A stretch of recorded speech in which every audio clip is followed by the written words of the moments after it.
A strangely expressive girl was feverishly scribbling numbers, oblivious to the teacher's attempts to stop her. Even as she was told to put her pencil down, she refused to give up. Before she could finish, the teacher forcibly interrupted her, taking away the paper.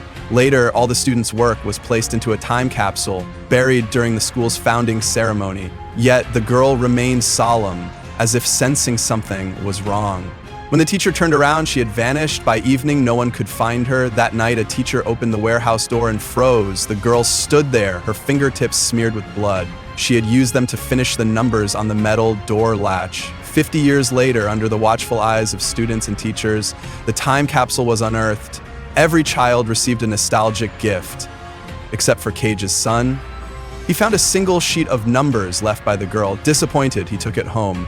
His father, Cage, barely glanced at it before setting it aside. Pouring himself a glass of water, he unknowingly placed it on the paper. When he lifted the glass, condensation left a faint ring. As he wiped it off, a sequence of numbers caught his eye.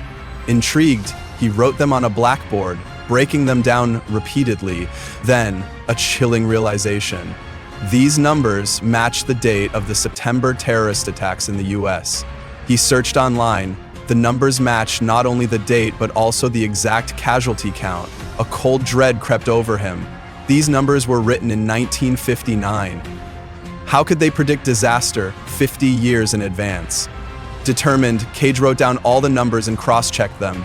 Each set corresponded to a disaster with dates and death tolls aligning perfectly, but there were extra numbers, ones he couldn't decipher. Seeking answers, he turned to his astronomer friend. The next day, his friend analyzed the numbers and made a startling discovery. 3 disasters were yet to happen. The next one was due the following day. The numbers predicted 81 deaths. His friend dismissed it as coincidence, but Cage couldn't shake the unease. He went home and monitored the news. Nothing happened until his son called, caught in the rain, asking for a ride home. As Cage drove, he got stuck in traffic. Frustrated, he checked his navigation for an alternate route. Then, his eyes locked on the geographic coordinates on the screen. The numbers looked familiar. Heart pounding, he pulled out the paper.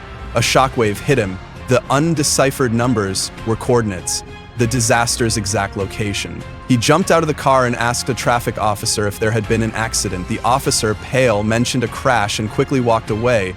Cage turned just in time to see a passenger plane plummeting straight for the congested highway.